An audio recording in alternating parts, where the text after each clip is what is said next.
गायत्री महामंत्र एक बार मेरे साथ दोहराएं।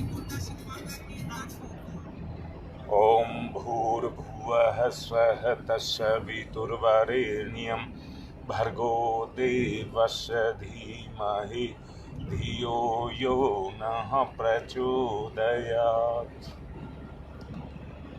हम सब मिलकर के जिस आध्यात्मिक पथ के हम पथिक हैं, वो व्यक्ति के जीवन का सबसे बड़ा सौभाग्य है। 3 चरण बताए हैं इसके परम पूज्य गुरुदेव ने। पहला है जन्म होना मनुष्य की योनि में। दूसरा है संगति को पाना, सत्संगति को पाना। और तीसरा है गुरु के संरक्षण में चले जाना। जहां व्यक्ति का जीवन शुरू होता है, पहले 2 चरण अगर पूरे होते हैं तो तीसरे का काम अपने आप पूरा हो जाता है। गुरु की कृपा से व्यक्ति के वो मार्ग अपने आप खुलते हुए चले जाते हैं। उनका संरक्षण जब व्यक्ति लेने लग जाता है, पवित्र जो विचार है वो अपने आप उसके अंदर उद्भव होने लग जाता है। परिवार समाज में रहते हुए सांसारिक दायित्वों को ईमानदारी से पूरा करते हुए आत्म कल्याण के लक्ष्य पर व्यक्ति उसको अपना उद्देश्य बना करके, जीवन का लक्ष्य बना करके उस पर चलना शुरू कर देता है। इसके लिए नित्य जो भी व्यक्ति अपना पूजा पाठ या उपासना, साधना, आराधना का क्रम करता है, उसमें ढेरों करने की आवश्यकता नेट की उधर बढ़े। परम पूज्य गुरुदेव तो यहाँ तक भी कहते हैं, ईमानदारी से कोई व्यक्ति 3 माला का जप कर ले तो वो उसको पार उतार सकता है। 13 नहीं, 3 वो उसको पार लगा सकता है। परंतु जब व्यक्ति केवल पूजा पाठ को अपना आधार मान लेता है, पिछले दिनों मैंने आपसे कहा था, एक सच्चाई को देखिए, हम पूजा पाठ जरूर करते हैं परंतु उसमें भगवान का स्थान कहाँ पर होता है। स्थान की बात जहाँ तक कही जा रही है, हम सांसारिक मन से सांसारिक चीजों के प्रति तो हमारा लगाव होता है, परंतु उसमें ईश्वर के प्रति या अपने कहिए इष्ट के प्रति हमारा उतना लगाव नहीं होता। वो केवल एक छाया भर मात्र होता है। इसके लिए व्यक्ति को हर पल अपने जीवन को होश और हवास में जीना पड़ता है और जो उपासना, साधना और आराधना का क्रम है उसको उसी के अनुसार चलाना पड़ता है। और उसके लिए स्थूल, सूक्ष्म और कारण तीनों शरीरों का सहारा लेकर के हमको उस पर चलना पड़ता है।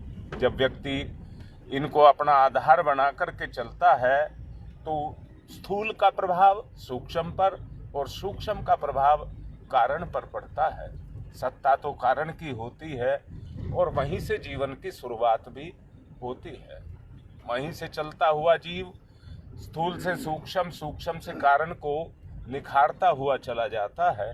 इसलिए क्योंकि कारण शरीर से ही सारी गति, चेतना की जो गति है वो कारण शरीर से है, पर अंतर एक है कि व्यक्ति अपने आप को जान नहीं पाता, पहचान नहीं पाता कि मैं वास्तव में शरीर नहीं एक आत्मा हूँ। और वो जितने भी कार्य करता है वो सब केवल शरीर तक ही सीमित रह जाते हैं, आत्मा तक उनकी गति नहीं हो पाती। इसलिए इस संसार के अंधकार में मोह, लोभ, ज्ञान अंधकार हैं ये, और इनमें जीव फंसा रहता है और जीव के साथ उसके पिछले जन्मों के संस्कार भी जुड़े रहते हैं, जो हमारे अचेतन के अंदर जा कर के समाये हुए होते हैं। और कोई उस पर अगर अपनी गति भी करता है तो वो संस्कार उसके उखड़ते रहते हैं और उखड़ करके उसके जीवन में बाधाएं पैदा करते रहते हैं। अगर व्यक्ति एक अच्छे कर्म को, एक अच्छे रास्ते को चलना चाहता है तो उसके पिछले जन्म की जो बुराइयां हैं वो इस जन्म में आकर के उसके लिए बाधाएं बन जाती हैं। दोबारा से बोलूँगा और ध्यान से समझें। बुराइयों की तरफ चलना हो तो हमारी बुराइयां अंदर से जगती हैं और फटाफट हमें उस पर ले जाती हैं, और हम मन से चलते हैं, तन से नहीं चलते हैं। उस पर हमारा मन भी काम करता रहता है और उसके पीछे जो मिलने वाले हमारे सुख हैं वो भी हमको मिलते हुए रहते हैं। इसलिए उस समय पर तीनों शरीर अपने अपने कार्य को कर रहे होते हैं। सच को ये देखिए, जब हम आध्यात्मिक जीवन, यहाँ मैंने अभी बोला है कि आदमी को हमेशा सजग रहना चाहिए। जब आदमी सजग रह करके अपने जीवन की यात्रा को करेगा तो निश्चित रूप से जैसे बुरे कार्यों के परिणाम आना शुरू हो जाते हैं वैसे ही अच्छे कार्यों के परिणाम भी आना शुरू हो जाएंगे। आध्यात्मिक मार्ग में चलते हुए पावनता से भरे हुए नैष्ठिक प्रयास करने चाहिए और उन्हीं पर अपना बल देते हुए रहना चाहिए, चाहे कर्म हो, योग हो, और चाहे ज्ञान योग हो, और चाहे भक्ति। हाँ, मैं कह रहा था कर्म चाहे ज्ञान योग, भक्ति योग, कर्म योग क्यों ना हो, कोई भी योग क्यों ना हो, परंतु प्रधानता इनमें सबसे ज्यादा कर्म की है।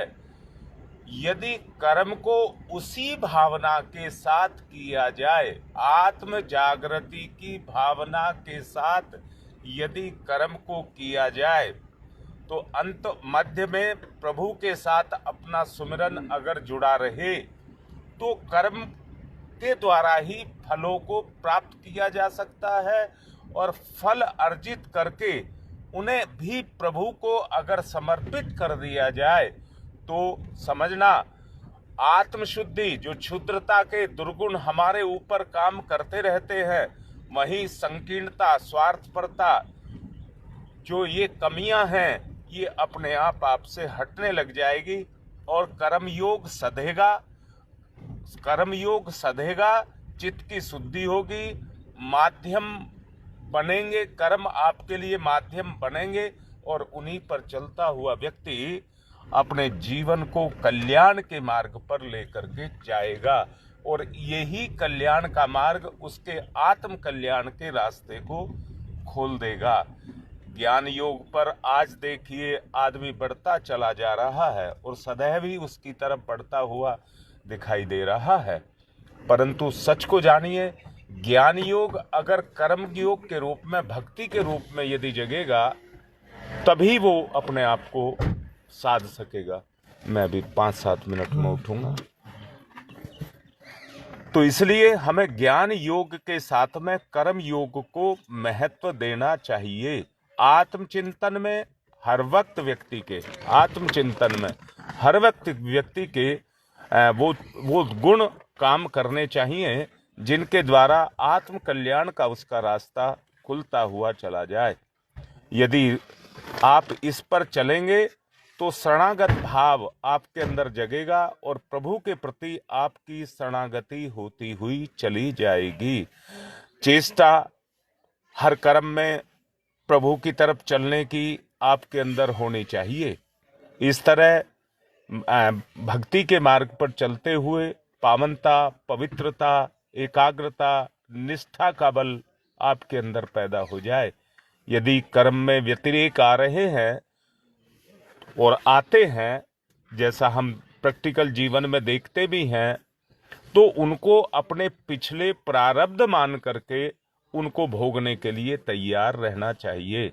जहां हमारा पुरुषार्थ अगर कमजोर पड़ता है तो वो इसलिए ही पड़ता है कि जो पिछले हमारे संस्कार हैं वो हमारे इस जन्म को प्रभावित करते हैं और हम सच्चे, इच्छुक, जागरूक अभिप्सित नहीं रह पाते। हम समय की परिस्थितियों में उनका मुकाबला करने में हम कमज़ोर पड़ते चले जाते हैं, जिसके कारण हम जो अपनी एक मंजिल को पाना चाहते हैं उस मंजिल को हम प्राप्त नहीं कर पाते।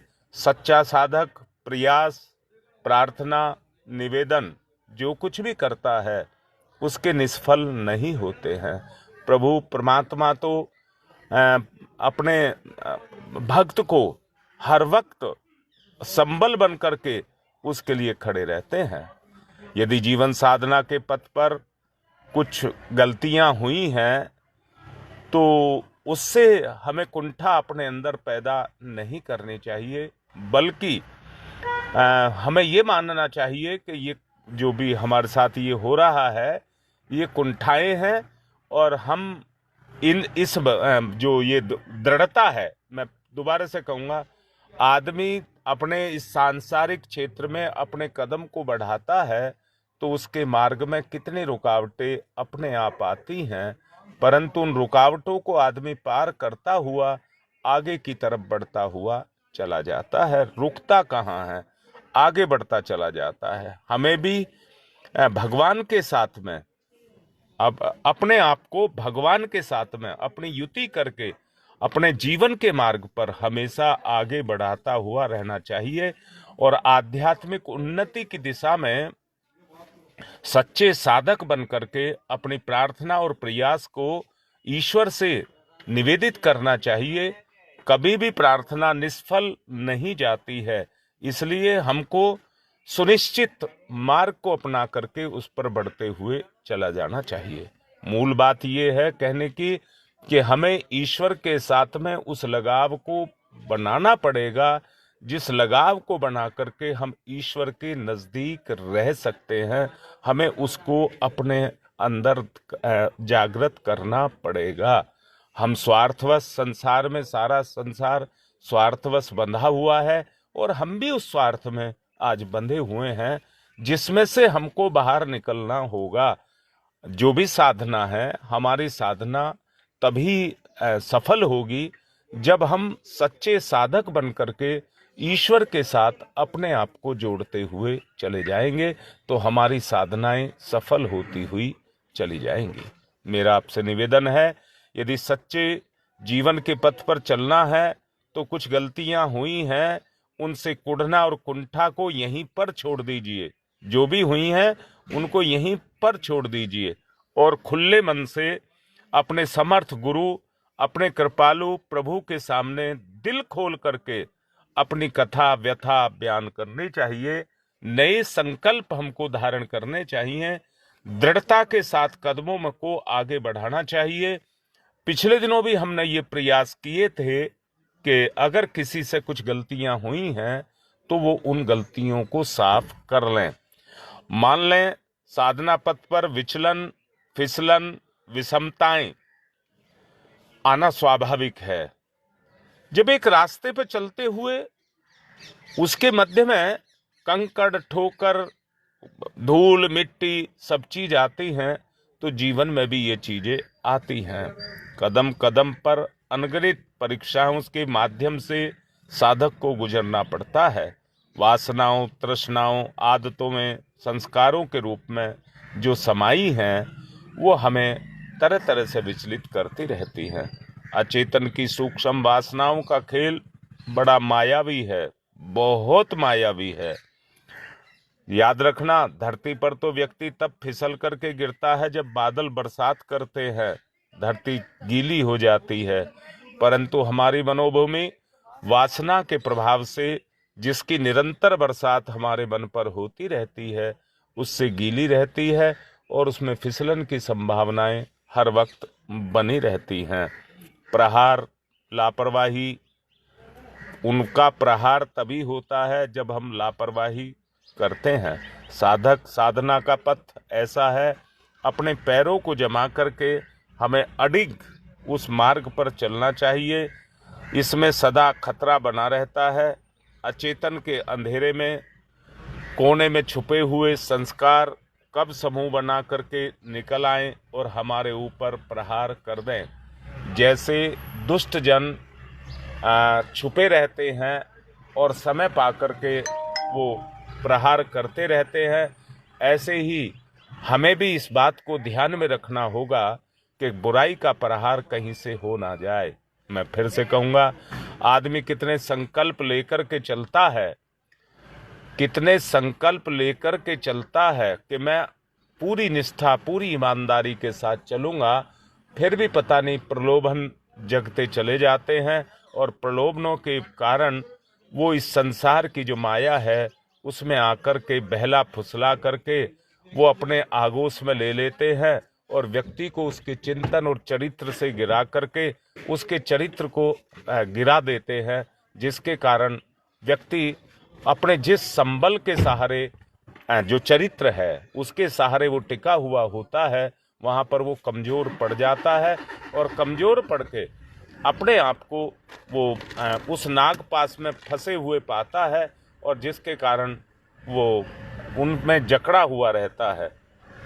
समझ लेना, मन और इंद्रियां सुख भोग की लिप्सा में इतने लिप्त जीव को रखते हैं कि उसके लिए वो ऐसा अवकाश ही नहीं छोड़ते हैं जिस पर वो अडिग सजग बन करके रह सके। ऐसा नहीं है व्यक्ति सजग नहीं है, व्यक्ति को समझ नहीं है, व्यक्ति को सब चीज का पता है, परंतु परिस्थितियां जो मैंने अभी कहा वो आकर के उसको घेरती रहती हैं और घेर करके उसको चारों तरफ से, जो नागफास की बात अभी कही थी, उसमें वो फंसाती रहती हैं और फंसने के कारण व्यक्ति इस संसार की मोह माया के अंदर फंसा हुआ रहता है और अपने आप को विरक्त कहिए नहीं पा पाता और इसी दुनिया में इसी तरह से वो फंसा हुआ रह जाता है। आज की बात को मैं यहीं पूर्ण कर रहा हूँ। आगे की साधना आप स्वयं कर लेना।